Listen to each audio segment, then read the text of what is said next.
सबसे पहले तो एक काम कीजिए, अपने हाथ से अपना नाक टच करो। कोई बात नहीं, कर लो। ये मैंने क्यों कहा इसे मैं बाद में बताऊंगा। ऑथर कहते हैं कि 28 दिसंबर 2018 के दिन 3 दिन रह गए थे न्यू ईयर्स के लिए, और मैं भी औरों की तरह ये सोच रहा था कि इस साल मैंने क्या क्या अचीव किया। और टू बी ऑनेस्ट, मैं ज्यादा खुश नहीं था अपनी अचीवमेंट से, खासकर कि अपनी हेल्थ से।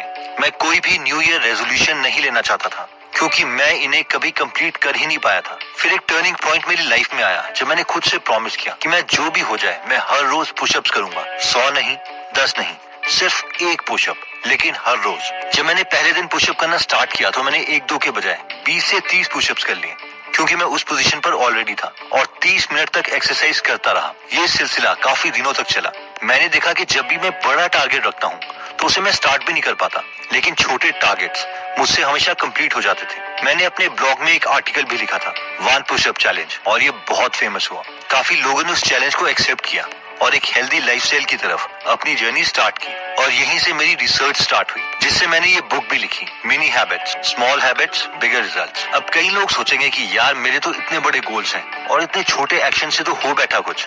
तो इसके लिए ऑथर 2 आर्गुमेंट देते हैं। पहला, छोटे काम एक्चुअल में कंप्लीट करना बहुत आसान है बड़े कामों से। और सेकंड, हर रोज थोड़ा थोड़ा काम करना बहुत ज्यादा इम्पैक्ट क्रिएट करता है एक ही दिन बहुत ज्यादा काम करने से। आपको याद है कि वीडियो की स्टार्टिंग में मैंने आपको आपका नाक टच करने के लिए कहा था, और आई होप याद होगा और आपने अपना नोज टच भी किया होगा। अगर नहीं किया तो अभी कर लीजिए, ताकि हम इस पॉइंट को समझ सकें कि अगर हम किसी गोल के लिए बहुत कम रेजिस्टेंस रख लेते हैं तो उसे करने के लिए हमें विल पावर की जरूरत नहीं पड़ती, और उसे करना बहुत आसान हो जाता है। इससे हम ये प्रूव कर सकते हैं कि मिनी हैबिट्स काम करती हैं। तो ऑथर बोलते हैं कि अब हमारा गोल ये है कि हम अगले 21 दिनों के लिए ये 8 स्टेप्स फॉलो करें, जिन्हें करने से हम कोई भी हैबिट खुद में ला सकते हैं। जिसमें स्टेप 1 कहता है, choose your mini habit and habit plan. ये स्टेप कहता है कि अपनी मिनी हैबिट चूज करो।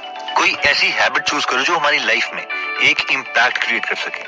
For example, push up, writing, dancing, going to the gym etcetera. हमें 4 से ज्यादा हैबिट्स पर एक साथ काम नहीं करना चाहिए, चाहे कुछ भी हो जाए। हम हाइब्रिड हैबिट्स को भी चूज कर सकते हैं, जैसे कि मैं हर रोज जिम जाऊंगा या एक सॉन्ग पर डांस करूंगा। मैं हर रोज एक पुशअप करूंगा या फिर मैं जिम जाऊंगा। मैं जिम जाऊंगा या फिर मैं जॉगिंग करूंगा। अब जैसे ही हमने डिसाइड कर लिया कि हमें करना क्या है, उसके बाद हमें अपने हैबिट को स्टूपिडली स्मॉल बनाना पड़ेगा, यानी इतना छोटा बनाना पड़ेगा कि हम उसे कभी भी मिस ना करें, चाहे हम वेकेशन पे हो, बहुत बिजी हो, कुछ भी। फॉर एग्जाम्पल, ये कहने के बजाय कि मैं 100 पुशअप्स हर रोज करूंगा, हमें ये कहना चाहिए कि मैं 1 पुशअप हर रोज करूंगा, फिर चाहे कुछ भी हो जाए। ये कहने के बजाय कि मैं 20 पेजेस हर रोज बुक के पढ़ूंगा, हम ये कह सकते हैं कि मैं हर रोज कम से कम 1 पेज तो बुक का पढ़ूंगा ही पढ़ूंगा। इसके बाद हमें ये 3-4 मिनी हैबिट्स जो हम डेवलप करना चाहते हैं, हमें ये एक पेपर पर लिखनी है, चाहे वो पेपर एक स्क्रैप पेपर क्यों ना हो। जैसे ही ये स्टेप कंप्लीट हो जाता है, हम नेक्स्ट स्टेप 2 पर आ सकते हैं, जो कहता है use the why drill on each mini habit. ये स्टेप कहता है कि हम किसी भी टास्क को तभी कंप्लीट कर सकते हैं जब उसके लिए हमारे पास बहुत स्ट्रॉन्ग रीजन हो, यानी वाई हो। इसलिए स्टेप 1 में लिखे हुए 2 से 4 मिनी हैबिट्स के पीछे हमें वाई की ताकत लगानी पड़ेगी। फॉर एग्जाम्पल, अगर हमारी मिनी हैबिट थी कि मुझे 1 पुशअप हर रोज करना है, तो हम खुद से पूछ सकते हैं क्यों पुशअप क्यों करना है। तो हम कह सकते हैं कि एक्सरसाइज से मैं फिट रहूंगा, ज्यादा दिन जीऊंगा, और रिसर्च ये प्रूव कर चुकी है कि एक्सरसाइज ब्रेन के लिए इफेक्टिव है, इसलिए इसकी वजह से मैं अपने गोल्स भी अचीव कर पाऊंगा। I hope you got the idea. जब भी हम मिनी हैबिट के लिए एक स्ट्रॉन्ग वाई ढूंढ लेंगे, तो नेक्स्ट स्टेप आता है स्टेप नंबर 3, जो कहता है डिफाइन योर हैबिट क्यूज, यानी हमें खुद के लिए क्यूज डिसाइड करने हैं, जिससे हमें मिनी हैबिट्स की याद आ जाए। क्यूज 2 टाइप के होते हैं, टाइम बेस्ड या फिर एक्टिविटी बेस्ड। फॉर एग्जाम्पल, अगर हम बुक पढ़ने की हैबिट को टाइम बेस्ड क्यू के साथ जोड़ना चाहते हैं, तो हम खुद से कहेंगे कि हर 3 बजे मैं बुक का 1 पेज पढ़ूंगा। अगर हम बुक पढ़ने की मिनी हैबिट को एक्टिविटी बेस्ड क्यू के साथ जोड़ना चाहते हैं, तो हम कह सकते हैं कि हर रात डिनर के इमीडिएटली बाद मैं बुक में से 1 पेज पढ़ूंगा। इसके बाद आता है स्टेप नंबर 4, जो कहता है क्रिएट योर रिवॉर्ड प्लान। ये पॉइंट कहता है कि हर हैबिट के साथ हमें एक रिवॉर्ड जोड़ना ही पड़ेगा। अगर हम एक्सरसाइज का एग्जाम्पल लें, तो वेट को लिफ्ट करने से ऑब्वियसली हमें रिवॉर्ड मिलता है, जो कि है एक अट्रैक्टिव बॉडी, लेकिन इसके लिए टाइम लगता है, कम से कम 4 से 5 महीने। और ये डिलेड रिवॉर्ड हैबिट बनाने के लिए अच्छा नहीं है। हैबिट बनाने के लिए ब्रेन को कोई इंस्टेंट रिवॉर्ड चाहिए। अब ऑब्वियसली ये रिवॉर्ड कोई शुगर या केक तो हो नहीं सकता, वरना एक्सरसाइज करने का फायदा ही क्या है। इतनी कैलोरीज तो हम बर्न भी नहीं करेंगे जितनी खा लेंगे। तो ऑथर कहते हैं कि उन्होंने अपनी मैक्सिमम मिनी हैबिट्स के साथ लाफ्टर को जोड़ रखा है। वो कोई अचीवमेंट करने के बाद कोई बहुत ही शॉर्ट कॉमेडी वीडियो क्लिप देख लेते हैं। तो अगर हम चाहें तो हम भी इस आइडिया को यूज कर सकते हैं। हर हैबिट परफॉर्म करने के बाद कोई कपिल शर्मा की शॉर्ट वीडियो क्लिप हम देख सकते हैं, या फिर अपनी क्रिएटिविटी यूज करके कोई और अच्छा रिवॉर्ड सिस्टम यूज कर सकते हैं। इस स्टेप के बाद आता है स्टेप नंबर 5, जो कहता है राइट एवरीथिंग डाउन। एक स्टडी में पता चला है कि जब भी हम कोई पॉजिटिव या नेगेटिव थॉट एक पेपर पे लिखते हैं तो उससे हमारे ब्रेन में ज्यादा इम्पैक्ट क्रिएट होता है। इस स्टेप को यूज करने के लिए काफी स्ट्रैटेजीज हैं, जैसे कि हम एक बड़ा कैलेंडर खरीद के अपने रूम में लगा सकते हैं और अपनी प्रोग्रेस ट्रैक कर सकते हैं। और जिस दिन हम अपनी मिनी हैबिट को परफॉर्म करेंगे उन डेज में हम बड़ा टिक या बड़ा क्रॉस लगा देंगे। ये कई लोगों को यूजलेस लग सकता है, लेकिन ब्रेन इन एक्टिविटीज पर रिस्पॉन्ड करता है और हमारे ब्रेन में डोपामिन रिलीज होता है, जिससे इंस्टेंट सेटिस्फैक्शन मिलती है। और ये एक छोटा रिवॉर्ड सिस्टम भी है ब्रेन के लिए। नेक्स्ट आता है स्टेप नंबर 6, जो कहता है थिंक स्मॉल थिंक बिग। तो हमने बहुत बार कहावत सुनी है, लेकिन ये स्टेप कहता है कि थिंक स्मॉल। इस स्टेप का मतलब ये है कि हमने गोल तो बड़े ही रखने हैं, लेकिन एग्जीक्यूशन के लिए ये ध्यान रखना है कि हर रोज हम कम से कम एक छोटा स्टेप तो कंप्लीट करें ही करें। इसके लिए एक एग्जांपल लेते हैं। मान लीजिए हमने कोई एक्शन डिसाइड किया, let's say 100 pushups a day. तो अगर मैं आपसे दिन में 10 बार पूछूं कि आप 100 पुशअप्स अभी करना चाहते हैं, अगर मैं आपको 10 बजे पूछता हूँ, 3 बजे पूछता हूँ, 7 बजे पूछता हूँ, फिर शाम के 10 बजे पूछता हूँ, 11 बजे पूछता हूँ, तो आपका आंसर हर वक्त डिफरेंट होगा। क्यों? आपका आंसर हर वक्त डिफरेंट इसलिए होगा क्योंकि हमारी विल पावर दिन में कई बार चेंज होती है। हर बार हमारा ब्रेन हमारी बची हुई विल पावर को टास्क के साथ कंपेयर करता है। जिस वक्त टास्क को करने की रेजिस्टेंस विल पावर से ज्यादा हो जाती है, उस वक्त हम उस टास्क को करते ही नहीं।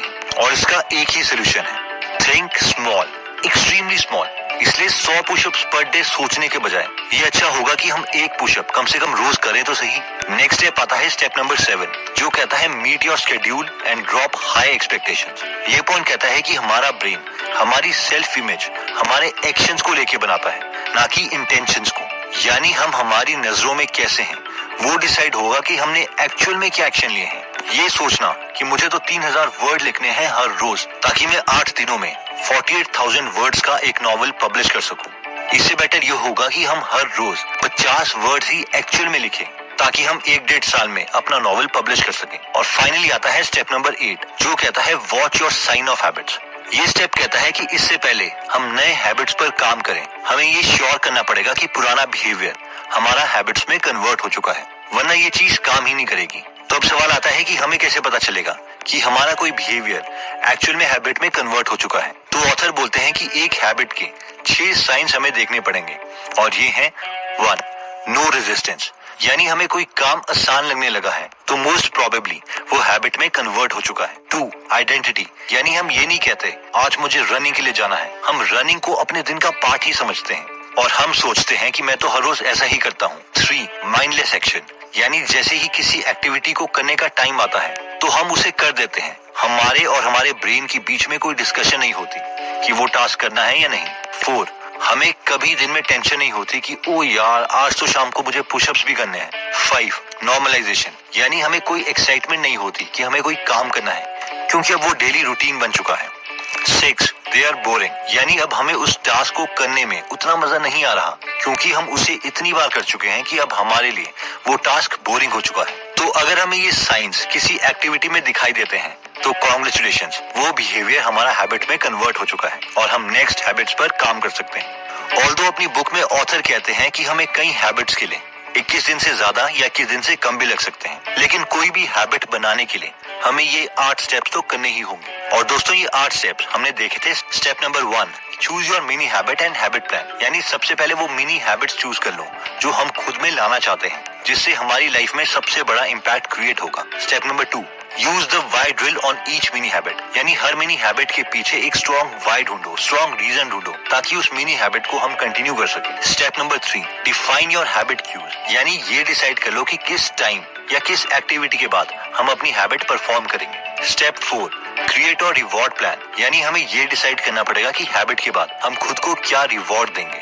स्टेप 5, राइट एवरीथिंग डाउन, हर एक स्टेप को पेपर पर लिखो क्योंकि ये स्टडी से प्रूव्ड है कि लिखने से हमारा ब्रेन टास्क को ज्यादा सीरियसली लेता है। स्टेप 6, थिंक स्मॉल, यानी खुद से कमिटमेंट करनी है कि कुछ भी हो जाए, वेकेशन हो या एग्जाम्स हो, मिनिमम इतना टास्क तो मैं हर रोज करूंगा ही करूंगा। Step 7, meet your schedule and drop high expectation. अब नेक्स्ट कम से कम 21 दिनों तक हमें ये टास्क रोज करना है और हर हैबिट बहुत छोटी है, इसलिए करने में हमें कोई प्रॉब्लम नहीं होनी चाहिए। और फाइनली हमने देखा था स्टेप नंबर 8, जो कहता है watch your science of habits, यानी ये हमेशा चेक करते रहो कि हमारा बिहेवियर हैबिट में कन्वर्ट हुआ कि नहीं हुआ, और अगर अभी वो हैबिट में कन्वर्ट नहीं हुआ है तो नेक्स्ट हैबिट्स को अभी ट्राई मत कीजिए। दोस्तों, वो कहावत है ना कि हमारे थॉट्स हमारा बिहेवियर डिसाइड करते हैं, हमारा बिहेवियर हमारे एक्शंस डिसाइड करता है और हमारे एक्शन हमारी हैबिट डिसाइड करते हैं। और एक बार अगर हैबिट बन गई तो वो हमारी डेस्टिनी डिसाइड करेगी।